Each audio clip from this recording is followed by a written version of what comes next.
Welcome to the Greg's Review Show today. We're going to get into a very mysterious video. Fair use for anyone. Thumbs up, like and share this video. Please support us through Cash App.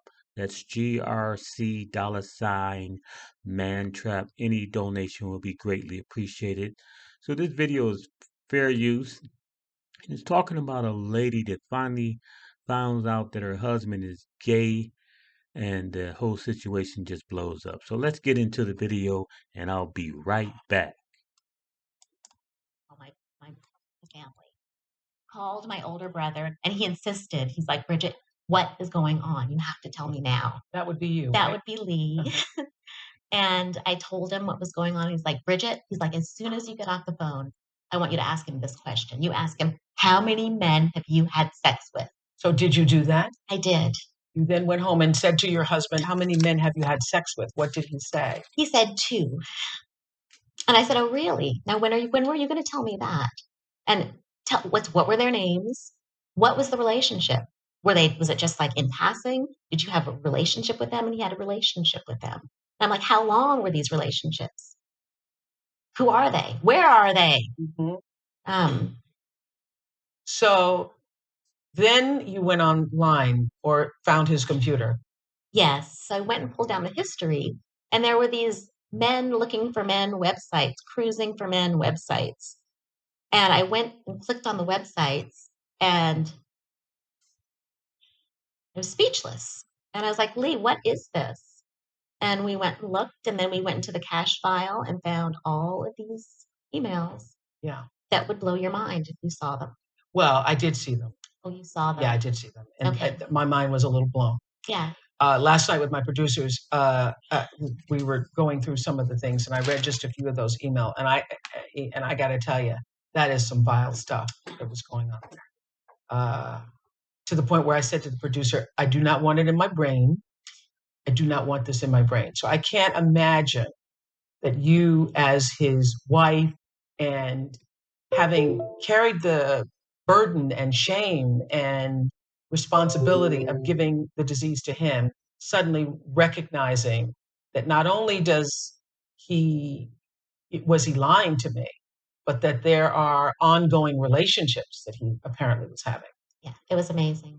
So can you just describe, obviously we can't say what was in the emails, but the emails were him writing to other men that he'd been with, describing sexual acts that they had. Looking for men to have sex. Yeah. Looking for other men with HIV who were married to have sex with. Mhm. Looking for men who would be the bottom guy. Mhm. Making arrangements to see these men, and then talking about the end results. And So I know how I felt just reading. What did you do?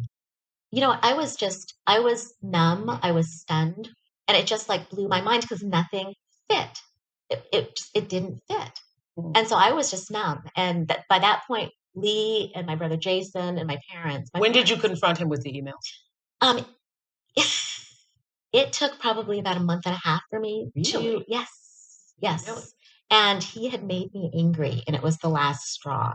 How were you able to sit on those the emails that he'd written, soliciting men and talking about the kind of sex they were having and who had had it? And I was just like barely even able to digest it. so you were able to stay in the house with him and still carry on a conversation? No, because by that point, the relationship had broken down so much. Okay, I want to get to the moment where you confront him with the emails, because now you have the evidence. Okay, well, I had come home and he was uh, laying down, and I had asked him a question, and I said, "So what are you going to do? You know, how are we going to deal with all of this?" And he called me a really ugly word, and I lost my mind. The C word, right? Yes, Yeah. the C word. And I lost my mind. And I said, You "Listen, know we hate the C word.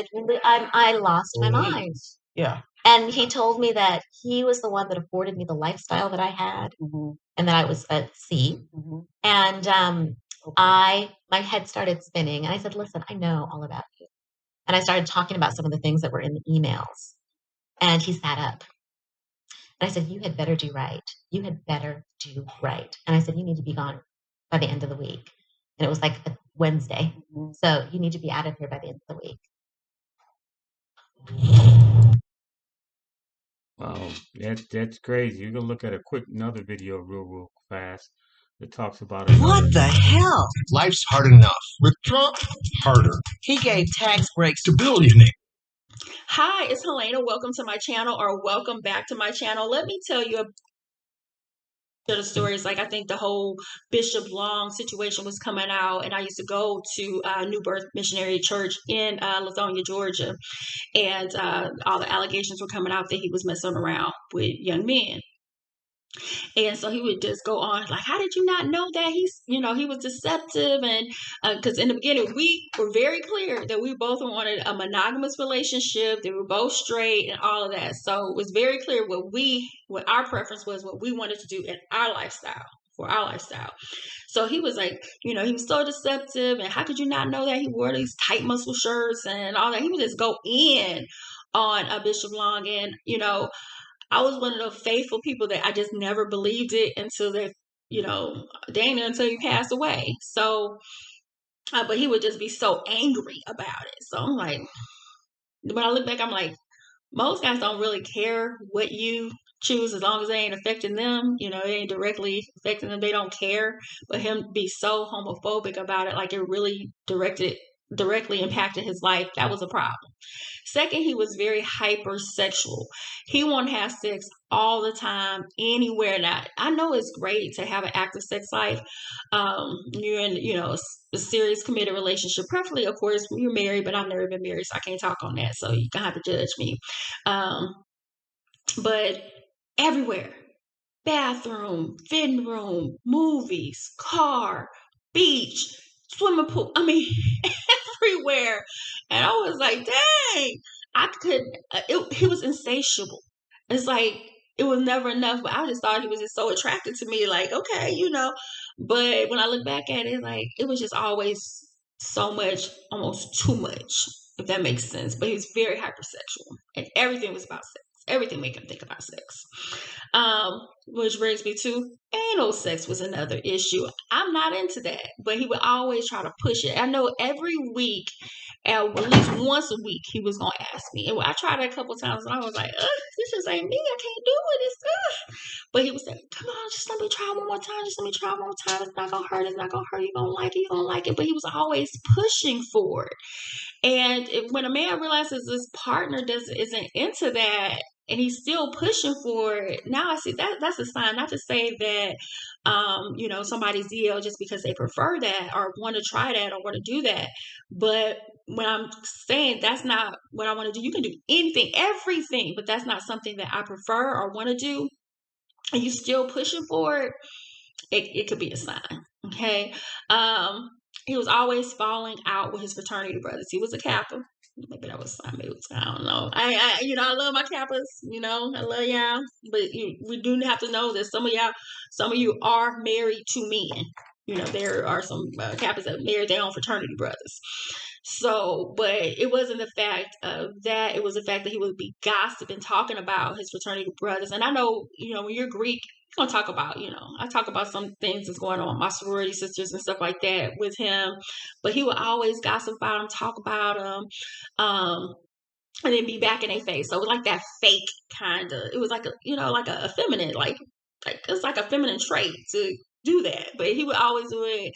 But it was like he was more like my friend than we would talk about it. But then when I look back at him, like, most men don't really gossiping and talking bad about their friends that they hanging out with, like in a way that a woman does.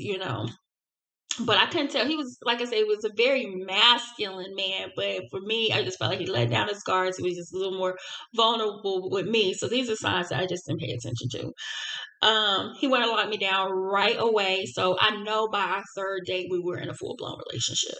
By our third date, he was like, "This is what I want. I want to be with you." We both, had the same values and same goals and things that we want to accomplish out of life, And so, yeah, we were in a full-blown relationship. And it was, to me, to kind of cover up what he was already into, because he was with a woman that nobody would think, he's with me, why would he be messing around? And I was younger and even, to me, more attractive. then because I was younger. And so why would somebody think that he was into men if he's with me? So it was like a cover up. They call it a beard, just a cover up. And so those were the main things that I noticed. Yeah, homophobic, hypersexual. I would catch him watching Love and Hip Hop by himself, and Real Housewives and stuff by himself. So it's one thing when he would just watch it with me, and I know some husbands and boyfriends, whatever, will watch it with their girlfriends or whatever, because can be contagious. Like you're like, I gotta see this, and then some people say, well, why does it matter? Well, because of diseases. I am very clear about what I want, but the reason why it scared me when I found out, and I got every single test known to man when I found out, because black men are some of the highest carriers of HPV. And of course, I was worried about HIV.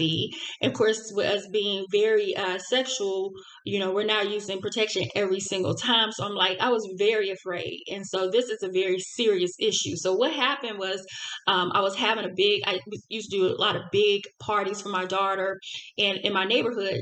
And so I was hosting a big Halloween party. And he was like, so what do you want to do after it? And I was like, anything that does not involve kids, something with adults. For adults, like a costume party. I said, I'm gonna keep my costume on. I was mommy mummy during that time. So my friends, y'all already know who I'm talking about. I tell you this story, so don't blast him. I've tried to be very respectful to his privacy. But anyhow, so I was mommy mummy that year. He picked me up. We went to a place, and I was like, "Where we going?" He's like, "It's a costume party. It's a costume party." I was like, oh, "Okay." So we pull up to this place. It's completely blacked out. So I thought it was like a strip club. So when we get to the door, which I was fine with, when we get to the door, the guy recognizes him and asks him for his membership card. And I'm thinking, I said, "You got a membership card for a strip club?" And the bouncer, security, whatever, he was like, "You ain't tell your lady this ain't no strip club." And I was like, "What is it?" He was like, "The swingers." And he was like, and I see his face just drop, because I guess he just wanted me to get in there before he could tell me, because he just wanted to surprise me. But I was like, I ain't going in there. Why would I do that? That's not something that I want to do. I already was given so much to even go to strip clubs and do whatever the hell this man wanted to do. But now this, I said, no. And I said, how often do you come here? He's like, I'm playing. It's not a big deal. It's no different than me going to the sports bars. I said, it is if you're having sex with these people. I said, are you having sex with strangers? He was like, it ain't like that. It ain't like that. We're in the car, and I'm still thinking, are you having sex with strangers? Do you have sex when you go in there? It was like, it's not that. It's just like me going to the sports bar or strip club. It's not that big a deal. I said, it is if you are penetrated and being penetrated. I said, but how would you feel if you came into my house and you saw me having sex with a man? What would you do? Do y'all know what he said? Do y'all know what he said when I asked him what would he do? Now we have been in a committed relationship that I thought it was just me and him. I'm involved in his family. We're talking marriage, everything. Do you know what he told me? He said, I would join in. And he said it very relaxed, because I'm like went to 100. I said, how would you feel if you walked in on me and I was with a man and this? And he was like, I join in. I join. It's not a big deal. Like, sex is not that. Like, it ain't a big deal. So he just saw it as an activity. I'm here devastated. Like, from the deception. I said, so this whole time you were pretending that you were, you're straight. And you're pretending that you're faithful to me. He said, you're blowing this, you going, wait, it ain't that. Like, dang, it ain't that. I said, well, you protected. He's like, yeah. I said, have you ever been with men? He said, it just only with couples. I said, but with men. He was like, only with couples. He never admitted to it. He never admitted to it. It wasn't until a couple years later that he actually like got proposed to like this trans woman. So I don't even know if they still married or whatever, because he was still deceptive. Like whoever he's married to or be with, he's still a deceptive man. But that's how I found out. I was done with men for a while, and then I had my last serious relationship was after that. But these things that I've gone through, I've shared so many stories on my channel. These things that I've gone through, it makes me so hesitant about being with anybody because it's hard. People say, just pick better, pick better. It's hard to know who's honest. You know, I think it's easier when you never leave your town. Like I literally packed up and changed my life. I went from being in the hood, being out in Centerville, Illinois, where there was no opportunities for me. It's not that I wanted to leave. It's just that there was nothing keeping me there. I didn't know anything different. But I left and I moved my family down to Atlanta so they could have a fresh start. There's not one guy that I ever dated and I was in a relationship with in Illinois that ever left Illinois. They may have moved to St. Louis, which is like 15, 20 minutes away from Centerville. But they never would have taken the risk that I took to move my family, give us a better lifestyle, give us a better opportunity. And I've really worked hard to do that. So if you're at home, like a lot of my friends, they never moved. They still in Chicago. They still in Centerville. It's easy to meet and marry somebody from your neighborhood. But when you move to a new city, a new state, it's hard to vet people because even his mom and them, they thought I was okay with it. They knew that they thought I was okay with it. So it's harder when you're starting over, when you're, trying to be a little trailblazer in your family and trying to do opportunities. Because, yeah, if I were even to move back to Centerville today, I would be in a relationship and I would probably know their entire family because it's such a small town. But it's harder when you're going out to, you're moving, you're trying different things and you're, trying to, grow your life. We're gonna end it here, YouTubers. As you can see, uh, it's crazy out here in the dating game for the ladies, and you got to be extra careful out here. You got a lot of these brothers out here on the down low. As you see with the first video, the lady married the guy and finally found out he was gay, gave her some kind of disease. The second video here, fair use, fair use, she finds out her boyfriend is gay. So you got to be very extra careful out here, ladies, who you marrying, who you dealing with out here. It's a serious, serious dating crisis, and we need to be prayed up that God will give you intervention, intuition to figure out whether these cats are on the down low or are they straight or whatever. So let's pray, YouTubers, that God will direct these women and give them intuition, that they won't be caught up in these mastermind download scams. Thumbs up, like and share this video. Please support us through Cash App, GRC $mantrap. And God bless you. And next week I'll come with a wonderful video. So if the Lord say the same, please check with me next week with a good video. God bless you. Bye bye.